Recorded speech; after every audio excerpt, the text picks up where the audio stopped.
कहता क्या है, किस ओर इशारा करता है और झारखंड की भविष्य अब किस ओर जाता नजर आता है, स्टूडियो की रिपोर्ट देखिए।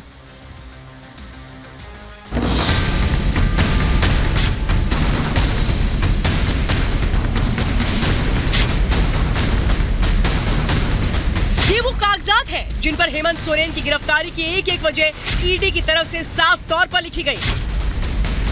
हर उस आधार को पेश किया गया जिसके तहत हेमंत सोरेन की गिरफ्तारी हुई है।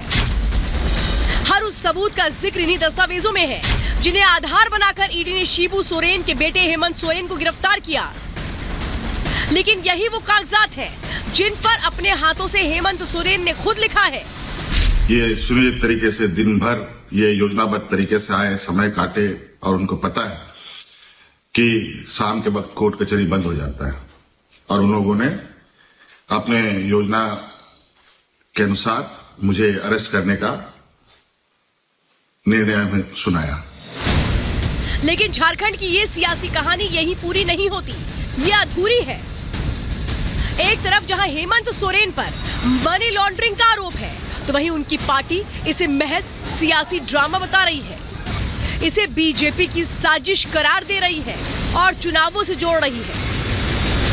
आज जो यहाँ आया है हमारा गुरुजी, इनका आदर्श और उसी आदर्श को मान के हम झारखंड में हम संघर्ष और यहाँ का अस्मिता का बचाने के लिए हम संघर्ष करते हैं। एथिकल मॉरल कैरेक्टरलेस लोग हो गए लोग, बस सत्ता के लिए कुछ भी करेंगे।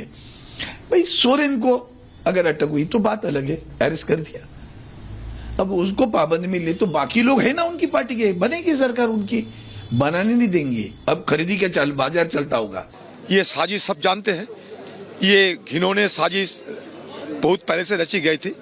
वो सोचा था कि इस साजिश से सब कुछ उनके हाथ में आ जाएंगे, लेकिन दुर्भाग्य की बात है कि नहीं, उनके हाथ नहीं लग पाए अभी तक।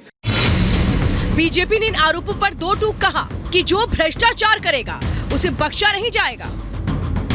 ये जो भ्रष्टाचार करेगा वो बख्शा नहीं जाएगा। ये मोदी है, न खाएगा न खाने देगा। ईडी अपना काम कर रही है। भ्रष्टाचार के इल्जाम थे हेमंत सोरेन पे और जिस तरह का स्कैम हुआ था उसमें उनको ये अंजाम होना ही था। राजनीतिक क्षेत्र में स्वच्छता अभियान ये सफल हो जाएगा तो हमारा निश्चित मत है पूरे देश के अंदर पूरा देश जो है स्वच्छ हो जाएगा। और क्या नाम है, ईडी की जो कार्रवाई है बिल्कुल सही है। हेमंत सोरेन को जेल जाना है और आगे अब मुझे लगता है केजरीवाल जी का नंबर है। बुरे काम का बुरा नतीजा ये तो होना ही था। झारखंड में 70,000 करोड़ के घपले घोटाले का आरोप लगा तब मुख्यमंत्री हेमंत सोरेन की सरकार पर, और हद तो तब हो गई थी जब सब कुछ बेचते बेचते इन्होंने पत्थर बेचा, बालू बेचा, कोयला बेचा, सब इलीगली कानून का माहौल बनाने की कोशिश की। 40 घंटे तक गायब रहे और उसके बाद झारखंड आते हैं और फिर बड़ी मुश्किल से पूछताछ होती है ईडी से और उनकी गिरफ्तारी हो जाती है। कि काश मुख्यमंत्री ने जो शपथ ली थी ईमानदारी की, कानून और संविधान के प्रति आस्था और निष्ठा की, उसका पालन करते तो ये दिन देखना नहीं पड़ता। एक तरफ जहां कोर्ट ने हेमंत सोरेन को एक दिन की न्यायिक हिरासत में भेजा है तो वहीं दूसरी तरफ चंपई सोरेन समेत 5 विधायक राज्यपाल से मिलने दिन ढलने के बाद पहुंचे। कांग्रेस के आलमगिरी, माले के विनोद सिंह, कांग्रेस के प्रदीप यादव, आरजेडी के सत्यानंद भोक्ता ने राजभवन की तरफ चंपई सोरेन के साथ कदम ताल की। सरकार बनाने के लिए नेता किया जाए, इसके लिए हम गया था। सर, अब तक शपथ लेंगे राज्यपाल से, क्या बात हुई है चंपई जी? हमने कहा कि नया सरकार बनाने के जल्दी पहल किया जाए। इससे पहले सर्किट हाउस में विधायकों की गिनती कराते एक वीडियो जारी किया गया जिसमें 43 विधायकों की एक एक कर गिनती की गई और जेएमएम की तरफ से ये दावा किया गया कि उसके पास सरकार बनाने के लिए पूरे विधायक हैं। साफ है हेमंत सोरेन अब झारखंड के पूर्व सीएम हो चुके हैं। गिरफ्तारी से पहले ही उन्होंने अपने पद से इस्तीफा दे दिया तो जेएमएम राज्य में अपनी सरकार बनाकर रखना चाहती है। उसी के तहत हेमंत ने गिरफ्तारी से पहले इस्तीफा भी दिया क्योंकि उन पर लगे भ्रष्टाचार के आरोप अपनी जगह है और ईडी की कार्रवाई अपनी जगह, लेकिन इन सब के बीच झारखंड की राजनीति अपनी जगह है क्योंकि असली खेल चुनावी राजनीति का ही है। Bureau report, Republic Bharat. तो देखिए, एक तरफ ये कहा जा रहा है कि चंपई सोरेन के पास जादुई आंकड़ा है, तो फिर सवाल ये है कि जो विधायक उनको हैदराबाद ले जाया जा रहा है उसका विरोध क्यों किया जा रहा है, जैसा बीजेपी का दावा है। बीजेपी कह रही है 4 ऐसे विधायक हैं जो विरोध कर रहे हैं, जो कह रहे हैं हम नहीं जाएंगे। लेकिन अब चलिए जरा मैं बात करती हूँ जादुई आंकड़े की। वो जादुई आंकड़ा क्या है? चंपई के पास जो जादुई आंकड़ा है वो कितना होना चाहिए? 43 होना चाहिए। जो वो कह रहे हैं कि हमारे पास पर्याप्त संख्या बल है, 43 विधायक हमारे पास है। हेमंत सोरेन का समर्थन विधिवत आ जाएगा। कुछ एमएलए अस्पताल में हैं, लौट कर आएंगे तो 46 और 47 भी हो जाएगी हमारी संख्या बल। कल 8 से 8:30 बजे तक सरकार बनाने का दावा पेश कर दिया गया था। कल हमने देखा था कि जब गिरफ्तारी हुई थी हेमंत सोरेन की, उससे पहले कैसे दावा पेश कर दिया गया था। जल्द ही गठन करने की जो प्रक्रिया है वो प्रारंभ की जाएगी, ये कहा जा रहा है। अभी फिलहाल चंपई सोरेन की तरफ से राज्यपाल ने बहुत जल्द निर्णय लेने की बात की है, क्योंकि आज शाम को राज्यपाल से मुलाकात भी की गई थी और उसी के बाद जो बातें कही गई है चंपई सोरेन की तरफ से वो मैं आपको बता रही हूँ। वो कह रहे कि राजभवन की तरफ से कल जवाब आने की उम्मीद है, लेकिन अगर कल जवाब आता है तो फिर उन विधायकों का क्या है जिनको लेकर के हैदराबाद जाने की कोशिशें हो रही हैं। इसीलिए मैं आपको बता रही हूं कि बहुत कुछ ऐसा है जो फिलहाल क्या सामने आना अभी बाकी है। चंपई सोरेन दावा तो ये कर रहे हैं, लेकिन चंपई सोरेन के दावों में कितना दम है ये पता लग पाएगा जब एक तरह से जो विधायक है उनको जब कहा जाएगा कि आप सब सामने आए। लेकिन अब मैं आपको बताती हूं कि इस बीच जो हेमंत सोरेन की गिरफ्तारी हुई है उसको लेकर के क्या दलील दी गई है हेमंत सोरेन की ओर से।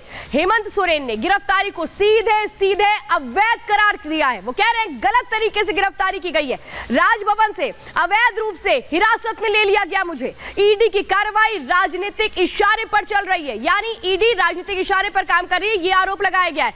सरकार गिराने की कोशिशें की जा रही है। वो ये कह रहे हैं कि मुझे जिस तरह से गिरफ्तार किया गया सरकार गिराने की कोशिश है। गिरफ्तारी को आधारहीन बताया गया है हेमंत सोरेन की ओर से। ईडी ने अधिकार का दुरुपयोग किया, ईडी के पास जो अधिकार है उसका दुरुपयोग किया गया, ये बड़ा आरोप लगाया जा रहा है हेमंत सोरेन की ओर से अपनी गिरफ्तारी को लेकर के। अब चलिए जरा मैं एक और बात आपको बताती हूं कि हेमंत सोरेन की बात आपने कर ली, लेकिन कल तक जिस नाम को लेकर सबसे ज्यादा चर्चा थी वो कौन था? हेमंत सोरेन की पत्नी कल्पना सोरेन थी। अब लेकिन कल्पना सोरेन को क्यों नहीं बनाया गया मुख्यमंत्री, उस वहां पे क्या पेश था ये आपको बताते हैं, क्योंकि बहुत कोशिश की हेमंत सोरेन ने, एड़ी चोटी का जोर लगा दिया कि कैसे पूरा परिवार एक हो जाए कल्पना सोरेन के नाम पर, लेकिन ऐसा हो नहीं पाया।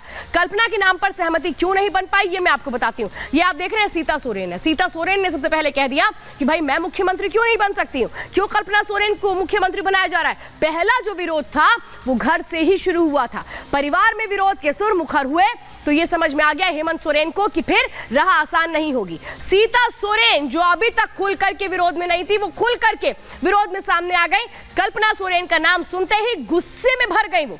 विधानसभा का कार्यकाल 1 साल से भी कम का बचा है, ऐसे में उपचुनाव कराना संभव नहीं है, समय कम होने की वजह से उपचुनाव संभव नहीं है और इसीलिए एक तरह से जो कल्पना सोरेन है उनके नाम को क्रॉस कर दिया गया। विपक्ष मामले को कोर्ट भी ले जा सकता था, ये भी इस बात की भी पूरी तरह से संभावना थी। राज्यपाल के रुख पर भी संशय था, इसीलिए भी ये कदम नहीं उठाया गया। लेकिन अब आगे जो नाम है उस पर किस तरह से सहमति है ये भी बहुत देखना दिलचस्प होगा। क्या चंपई सोरेन का नाम सीता सोरेन ने ही कहा आगे करिए और उन नामों पर हम विधायक मिल करके हम ही भर देंगे। लेकिन फिलहाल शपथ से पहले विवाद कैसे बढ़ सकता था अगर कल्पना सोरेन बढ़ती तो ये भी बहुत क्लियर था। इसीलिए आप ये समझिए कि ये बता रहे हैं हम कि ये पूरा का पूरा जो मामला है वो कैसे आगे बढ़ता है।